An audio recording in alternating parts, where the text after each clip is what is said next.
Population dynamics and demographics. Low birth rates are here. This is particularly true among generational Americans, that sort with strong ties to our history, form of government, Christian heritage, and normative behaviors. This means that the character of America has been changed and is changing. That is not merely a product of American cultural Marxists or our subversive colleges, but to a significant degree this is due to mass immigration. While it is true that not all change is bad and change for the good ought to be welcome, this change we have is most certainly not that. Very many of the immigrants of modern years are not coming to us from cultures that are compatible with ours, and the formation of taboo around the idea of assimilation has taken this out of the equation, leading almost universally to balkanization and further rejection of American ideals. Many modern immigrants come to us from nations that promote violent jihad on behalf of a global Islamic caliphate. Many of our modern immigrants are from cultures that tolerate, if not promote, honor killings for such crimes as converting to Christianity or having been the victim of rape.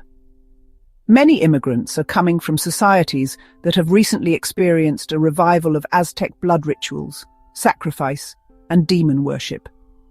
Very many modern immigrants are lured to America not by the promise of liberty and opportunity, for which they brave exposure and injury to journey to, but rather by taxpayer-funded NGOs promising expansive welfare benefits. Very many of our recent immigrants are not family men seeking to establish a base from which to bring their immediate family to live the American dream, but are rather single, military-aged men come to wage war on it and on us. This is no unpleasant fiction for demonizing the innocent, as if oft accused by activists and politicians. Just this week around a dozen Iranian operatives, likely here to effect violence against us, were rounded up by ICE. There are probably hundreds, if not thousands, more Iranians and proxies present, and that's only a tiny fraction of the many millions that likely have ties to some combination of foreign military, paramilitary, cartels, organized crime, terrorist organizations, communist or fascist parties or sympathies, and so on.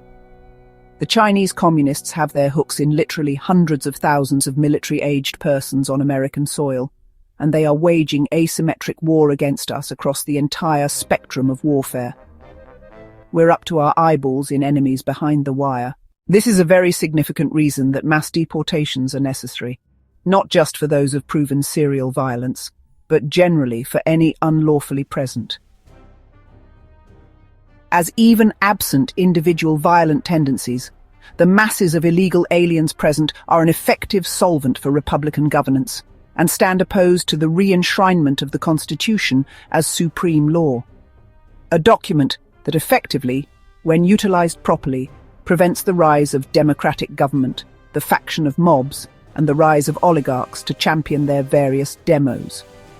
To date, the numbers of deportations, while dramatically improved, and particularly when seen in light of the evaporation of new illegals crossing our borders, remain far below necessity. At present rates, it might take several decades to deport even a majority of those present. We probably have less than 3 years to make such a meaningful impact that the existential threats posed are mitigated. After this time, if we haven't accomplished the work before us, the likelihood that the pendulum swings back is quite high. Just look at the New York election of a committed and open communist Muslim to the Democrat ticket for a glimpse of what that vengeance may look like if we fail. Even if we could, somehow snap our fingers and cause the masses to assimilate, what exactly would they be assimilating to? American culture has largely succumbed to the onslaught of communist subversion, demoralization, and multiculturalism. We do not presently have a cultural anchor to heave out to ground us. We must accomplish the work of cultural renewal and remoralization before we can once again normalize American immigration. Until then, the form immigration will take will be that of swelling the ranks of the domestic fifth column. We should therefore be effecting, outside of narrow categories for the good of Americans, a moratorium on immigration. Even legal immigration is subject to many of these same problems. What culture are they bringing here? What culture would they possibly assimilate to? What jobs are they competing with Americans for? And what housing are they occupying? And what is their effect on our environment? Contrary to popular opinion, Conservatives do tend to be environmental conservationists, caring about things like mass pollution, destruction of ecosystems, poaching, and so on. And of course, it's entirely reasonable to ask about their politics. Do they come here and protest or become activists for greater welfare benefits? Do they elevate their ethnic bloc as a political faction? In many cases, the answer is clearly yes. We also must begin to normalize the concept of civil defense in America once more.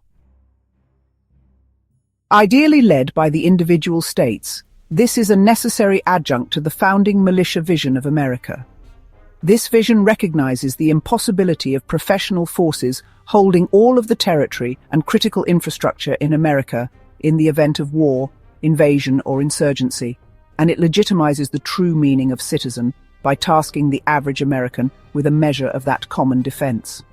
Those unfamiliar with the paper Unrestricted Warfare, the realities of Mexican nationalist and socialist designs on southwestern America, the tactics, techniques and procedures employed by Marxist insurgencies, such as by those many Latin American guerrilla groups, the blood worship of the cartels, and their ultimate puppeteering by the CCP, should study up a bit in order to understand the immense severity of the threat to the homeland and to us all.